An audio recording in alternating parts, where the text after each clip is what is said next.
This is Mark from the QuickBooks team.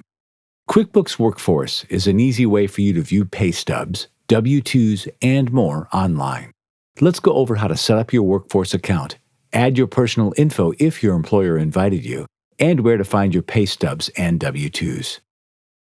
To start, go to the email you received from your employer inviting you to Workforce and select Get Set Up. Create an Intuit account with the email your employer used and a password. If you already have an Intuit account with that email, such as a previous QuickBooks Workforce, TurboTax, or Mint account, sign in with your password. When you're finished, select Continue. Your employer may also invite you to add some personal info. If you see this screen, select Next to add the info. If not, you'll go directly into Workforce, where you can view your pay stubs and W2s. We'll fill it in for this example. The first section asks for your home address, the year you were born, your gender, and your Social Security number. Next, fill in your bank account info so you can receive your paychecks by direct deposit. Then, fill out your tax withholding info.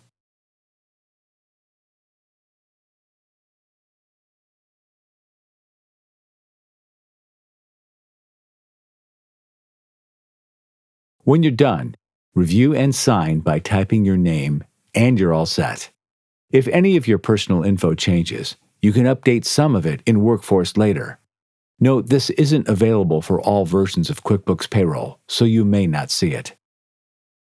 Your pay stubs show how many hours you've worked, the pay period, and when you were paid.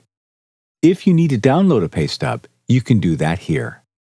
Over here, you can see how much you've been paid so far this year, along with tax withheld and any deductions.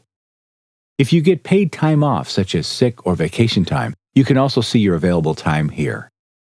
If you've worked for more than one employer who uses QuickBooks Payroll, you can switch between them. Note, sometimes employers change payroll products and services. As a result, some of your information may be in a different profile. If you're missing a paycheck or W-2 you can't find, try switching employers. You'll automatically receive an email whenever you have a new pay stub available. If you don't want to get an automatic email whenever you have a new pay stub, select Settings, Email Notification, unselect the box, and save. When you need to download your W-2 at tax time, you can access it under the W-2 tab. You can only see your W-2 for the current tax year starting around mid-January, but you can see the previous 3 years at any time as long as your employer has been using QuickBooks Payroll that whole time. If you currently get mailed a W-2 from your employer, you may be able to opt out of that and get your own copy from here instead. This isn't available for everyone. It depends on the payroll service your employer uses with QuickBooks. If you'd like to opt out of a mailed W-2, select Go Paperless and make your choice. You can make changes here until January 3rd. Finally, select Profile if you want to review any of the info in your profile. You may be able to make changes to your personal info depending on which version of QuickBooks Payroll your employer uses. You can edit your name, address as long as you're in the same state, birth date, and tax info. If you move to another state, need to update your bank info, or you don't have access to make any changes, contact your employer. That's it. Now you're set to view and download your pay stubs and W-2s online with QuickBooks Workforce.